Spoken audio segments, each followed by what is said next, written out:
día se hace más evidente las diferencias internas en el Partido de la Liberación Dominicana y es mucho más claro que hay señales de división en esa organización política.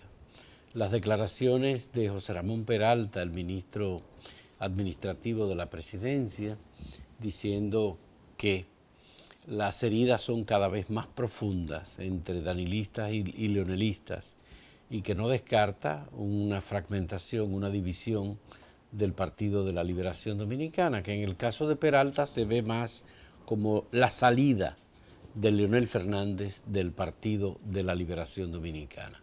Y esto a propósito de un debate de quién es más proclive a establecer una dictadura en la República Dominicana, si Danilo Medina o Leonel Fernández. Bueno, porque desde el litoral de Leonel Fernández se ha usado el término dictadura o amenaza de dictadura, golpe a la Constitución, y todo esto se resaltó más cuando se produjo el famoso sermón de las 7 palabras, más las declaraciones anteriores y posteriores a ese sermón del arzobispo Soria, que habló de dictadura. Entonces, ahora le han respondido de ese lado diciendo, bueno, quienes como que son más proclives o más fácil instalan una dictadura son los leonelistas. Pero sí hay una cosa detrás de todo esto, Fausto. El PLD hasta el momento había podido lidiar con, digamos, éxito, con la sustitución de un liderazgo único de muchos pesos que fue de Juan Bosch. Vimos a los otros dos partidos tradicionales, el Reformista y el PRD, que a la muerte de sus líderes no pudieron coexistir los liderazgos internos de relevo.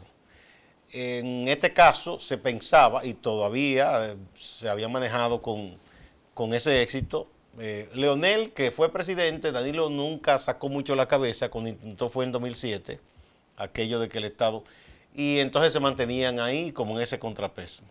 Pero parece que ya terminó ese idilio, parece que el PLD camina a tener un líder, como tradicionalmente aquí tienen los partidos. Pero yo no sé cuál finalmente será el vencedor.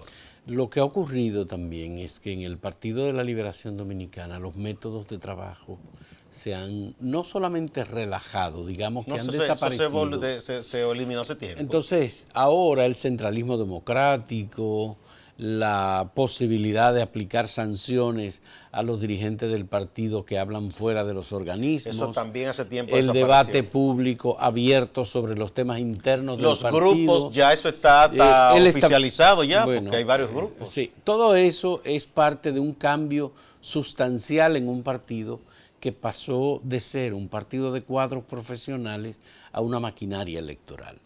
Y obviamente aquí opina mucha gente, es decir, habla sobre los temas del Partido de la Liberación Dominicana una gran cantidad de personas, incluyendo gente que no es ni siquiera del Partido de la Liberación Dominicana. Invitados a esa fiesta. Tú tienes aliados que se toman demasiado a pecho eso. Ya. Ahora, ¿quién ha sido el presidente del Partido de la Liberación Dominicana que ha permitido que los métodos de trabajo se relajen, que el partido pierda el dinamismo de sus organismos, que no haya reuniones de los comités intermedios, que el comité central y el comité político se reúnan? El PLD ha tenido solo dos presidentes.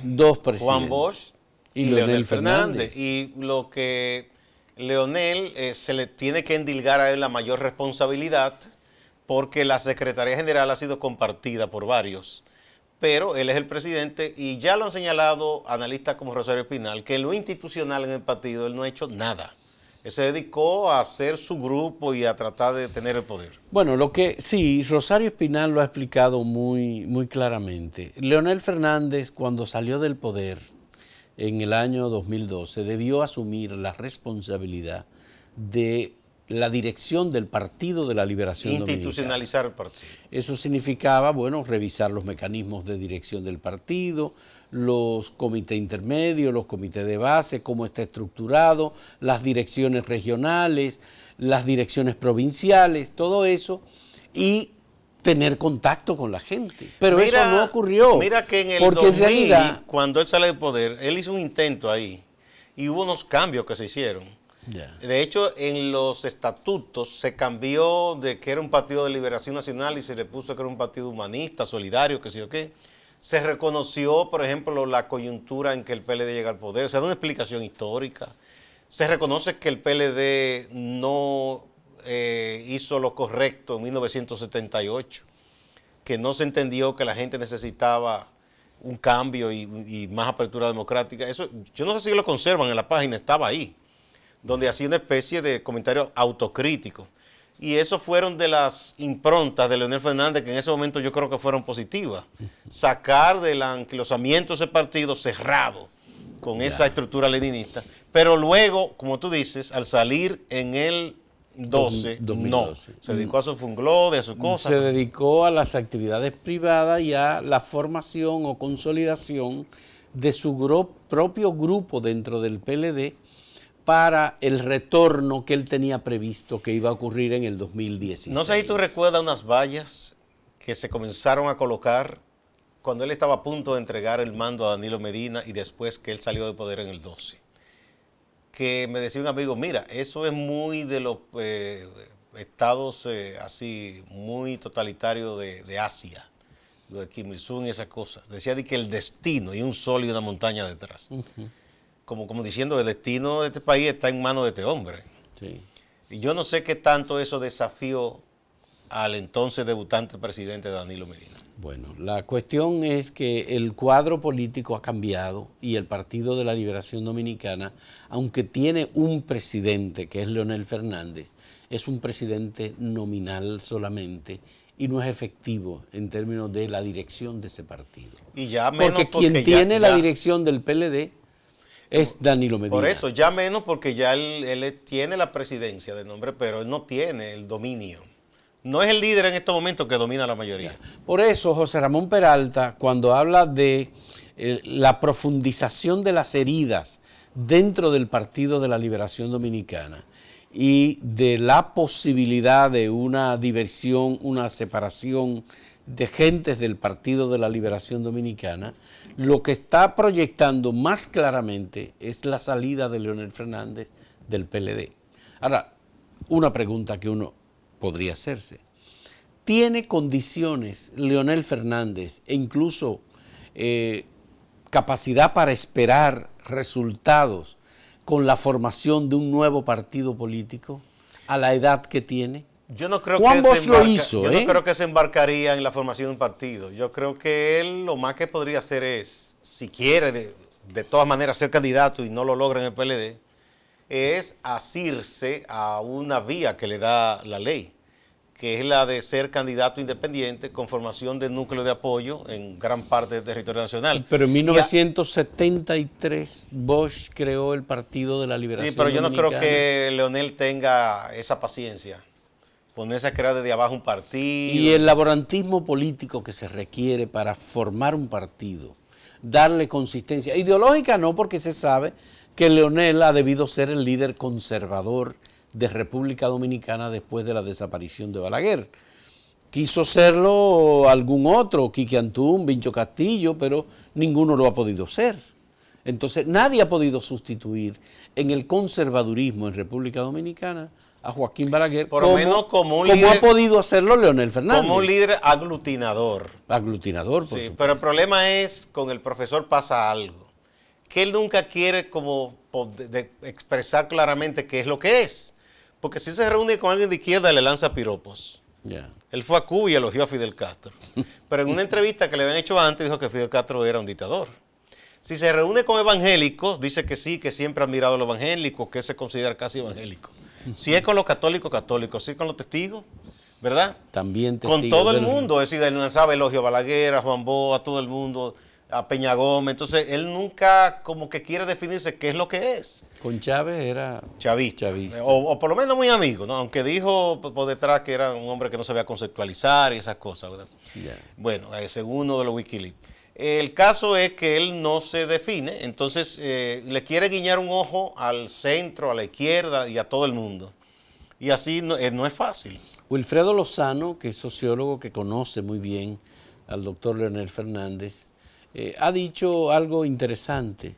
que Leonel ha debido proclamarse y trabajar para constituirse en el líder conservador de la sociedad dominicana de hoy. Sí, pero que no lo hizo. Pero con propuesta de lo que es una visión supuesto. conservadora, porque no es simplemente decir yo apoyo a la iglesia, no es eso, ni o tal cosa, o me opongo a esto, no. Es una visión de lo que deben ser los cambios y la dirección de la sociedad, de esa visión, igual que aquel que se proclama de centro o de izquierda, debe tener una plataforma. Aquí da risa que un partido socialdemócrata se oponga a las tres causales, por ejemplo. Sí, así es. Es una cosa risible. Pero fíjate otra cosa, Leonel Fernández ha podido, en los 3 periodos de gobierno que ha ejercido, convertirse en el líder de determinadas causas. Y no lo ha hecho, no lo hizo, ni siquiera siendo presidente del partido a la vez que era presidente de la República. Porque es un pragmatismo de lo instantáneo. Es un pragmatismo de lo instantáneo, de lo inmediato. Poco consistente, por supuesto. Entonces maneja la inmediatez y se ha quedado nadando alrededor de una superficie que no le sirve hoy día para hacer lo que él podía pretender hacer.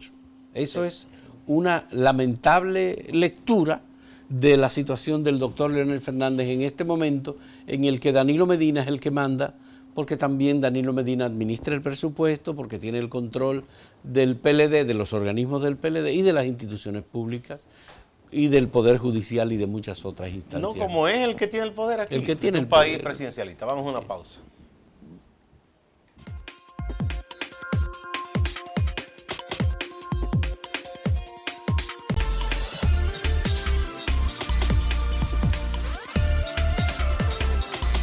Bueno, se han desatado las furias de las huestes más conservadoras, manipulando mucho, confundiendo a la gente respecto a la ordenanza del Ministerio de Educación sobre una educación en equidad de género.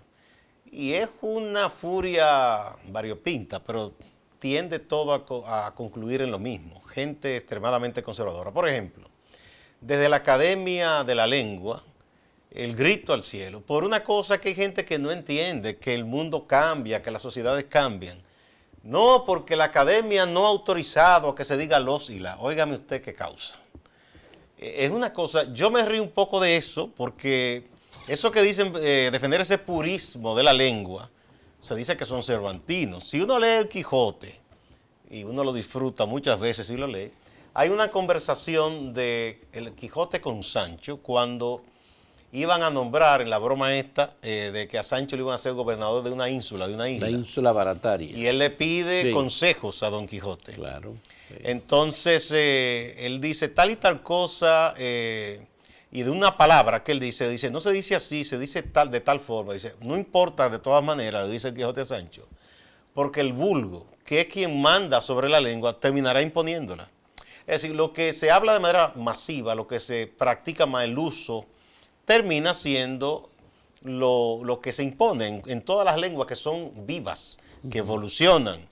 Usted no puede aferrarse al pasado. Sí. Entonces, eso es patético, lo de gente que dice que no, que la academia no debe decirse la presidenta. La presidenta todavía está todo el juego. Gustavo, pero la Constitución de la República establece muy claramente la equidad como un elemento de género. Y está redactada con el lenguaje de equidad de género. La propia Constitución de la República Dominicana. Entonces no tiene sentido. No, esa es la peor. Pero entonces hay otra, como la del obispo Masaya, que está obcecado con esto.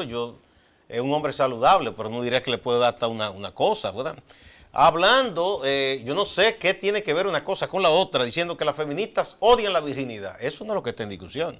Y la virginidad de cada quien, hombre, mujer, gay, no gay, eso tiene que ver con una decisión privada, que no tiene que meterse iglesia ni nadie en eso. Bueno, hay una discusión teológica. Y no tiene que ver nada con eso. Hay una discusión muy larga y teológica sobre la virginidad de la Virgen. Pero eso es un tema que se queda en un sentido rezagado o en el ámbito de los seminarios y de la formación de los sacerdotes. Oye, hay muchas cosas, los evangelios apócrifos. No, pero sí, y no tiene nada que ver con las políticas públicas. Nada que porque ver, de lo que estamos hablando en este caso es de los objetivos de desarrollo sostenibles. Compromiso del Estado Dominicano, de la ley de Estrategia Nacional de Desarrollo, Esa la es una ley ley 1-12. nacional, criolla, para los que dicen que esto es extranjero. Sí. Es una ley nacional que la votaron y la hicieron los dominicanos y dominicanas en el Congreso. En el Congreso Nacional es una ley de desarrollo a 30 años en donde se establece el propósito de la equidad como parte fundamental del equilibrio y de la justicia en República Dominicana. Entonces, si el Ministerio de Educación ha decidido cumplir con el mandato de la ley, de la Constitución de la República, en el sentido de que la educación masiva, que involucra a millones de personas en República Dominicana, maestros y maestras, alumnos y alumnas, sobre todo aquellos que se están formando en lo que debe ser la República Dominicana del futuro, no es posible que no lo formemos con un sentido de justicia y de equidad de género, o de equidad en el sentido del respeto que se debe sentir y expresar y ejecutar en relación con los derechos que tienen las mujeres, de ser incluidas, de ser parte de la sociedad, del desarrollo, de la educación, de la salud, de la producción, del trabajo. Por Dios, estos son aspectos que reflejan el crecimiento y la evolución de una sociedad. Pero lo grave de todo esto, Fausto, Gustavo, es que hay gente que se aventura, por parecer simpática, a opinar de lo que no conoce. Yo vi a ese señor Rafael Paz hablando, que evidentemente no ha leído el documento, o no lo entendió, y que me perdone, diciendo una cosa que no tienen nada que ver. ¿Qué tiene que ver, Rafael Porque Paz? alguien, y se ve que casi induciéndolo a una respuesta, y como él aspira no sé a qué cosa, un cargo de senador, Él creo que aspira a senador. Para haciéndose el gracioso nacional. diciendo que no, que los valores, ¿quién le dijo a él que eso tiene nada que ver con valores tradicionales o en contra de nadie? Pero además, si usted me está defendiendo lo que fue la formación histórica que teníamos aquí, que era elogiando a Trujillo, que era diciendo que las mujeres debían estar metidas en la casa, que el hombre que manda según la Biblia. ¿Tú no te recuerdas el Si mensaje? es eso que usted quiere defender, bueno, yo 1000 veces que valga lo de ahora y no ese pasado tan oscuro. ¿Tú no recuerdas el mensaje de un empresario dominicano que dijo hace poco? Sí, que la culpa de los problemas eran de las mujeres porque habían querido salir de la casa a trabajar. A la casa a trabajar y que su rol debía ser el de criar los hijos y parirlos. Y parirlos y aguantarle criarlos. cuernos a los hombres. El señor Mejía Alcalá fue, Sí, creo que sí, de la no, compañía. Mejía Alcalá, no, de la compañía. De la compañía Mejía No, Alcalá. Exacto, Sí. porque no es el señor Mejía Alcalá. No. Entonces, obviamente, yo no sé qué pasó con el señor Rafael Paz, es que tú dices que habló de Una ese periodista casi le induce a que opine. Se ve que él ni conocía, pero ¿qué dice usted de esto? Porque dicen que eso va... Y entonces comienzan a hablar de la ideología de género, que se han inventado ese término, que eso no existe, y eso no tiene nada que ver con nada de eso. Ahora, sí hay un aspecto, cuando usted respeta la diversidad y respeta a sus semejantes, usted no discrimina a nadie. Y si, como ellos dicen, el hecho de que se trabaje la equidad de género va a llevar a que se respete también a otras personas por su orientación sexual, bienvenida sea, porque eso es un avance. Pero ¿por qué es tan difícil reconocer el respeto que debemos todos a los derechos que tienen las mujeres? Y ¿Por todos qué es los tan demás. difícil? A decidir sobre su propio cuerpo, a tener la formación o ejercer el criterio que ellas entiendan sobre temas, no solamente la mujer, también los varones, sobre la sexualidad.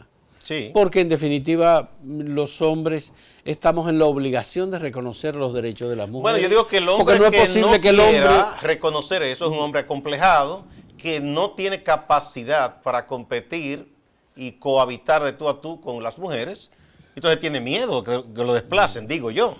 Es la única razón. Tú sabes que aquí hay mucha gente, muchos hombres preocupados porque la mujer tiene un papel preponderante en la educación, por ejemplo.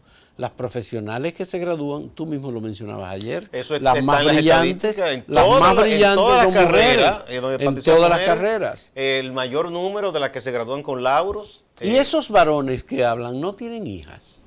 Eso también habría que verlo. Porque uno tiene que preguntarse también. ¿Y cómo se comportan entonces en su frente casa? a sus hijas, frente a sus esposas o frente a sus madres, si las tienen todavía. Exactamente. O cómo se hubiesen comportado frente a sus madres si ya fallecieron. Ese es un tema de defensa. El mito de que lo pasado fue mejor. ¿Quién dijo eso? Aquí hemos estado saliendo de ese oscurantismo de tantos años. ¿Qué me viene nadie a decir que antes la educación era mejor? Mentira. Muy bien por el Ministerio de Educación, la resolución 33-19, firmada por el ministro de Educación, Antonio Peña Mirabal. Es una excelente decisión, valiente, que debe recibir el apoyo del conjunto de la sociedad dominicana. Contó con la colaboración para la redacción de esa resolución de dos importantes universidades, la Universidad Autónoma de Santo Domingo y del INTEC, que son pioneras en los estudios de género. Y ahí en la educación, en la parte también que tiene que ver con género, está también una persona reconocida, porque ha trabajado mucho el tema, Margot Tapia, y estaban divulgando el manual incluso. Y el Ministerio de la Mujer también ha tenido... que ha trabajado esto, y se ha hablado muchísimo de que se debe trabajar en esa dirección para disminuir la violencia hacia la mujer. Entonces, cuando se quiere hacer, entonces quieren venir a rasgarse las vestiduras, por Dios. Sí. Esos que critican este tipo de resoluciones no tienen ninguna propuesta de solución a temas como embarazos en adolescentes, violencia en la escuela, la falta de maestros, por ejemplo, para trabajar el tema de la educación en sexualidad en las escuelas. No tienen solución para eso, porque en definitiva... No, lo que quieren es ignorar esos problemas como era antes, taparse los ojos ante la realidad, y eso no resuelve. Bueno, hacemos una pausa.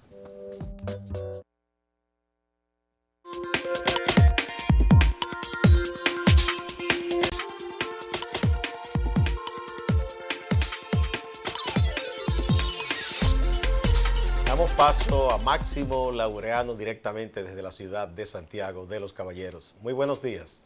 Saludos, el estudio, gracias.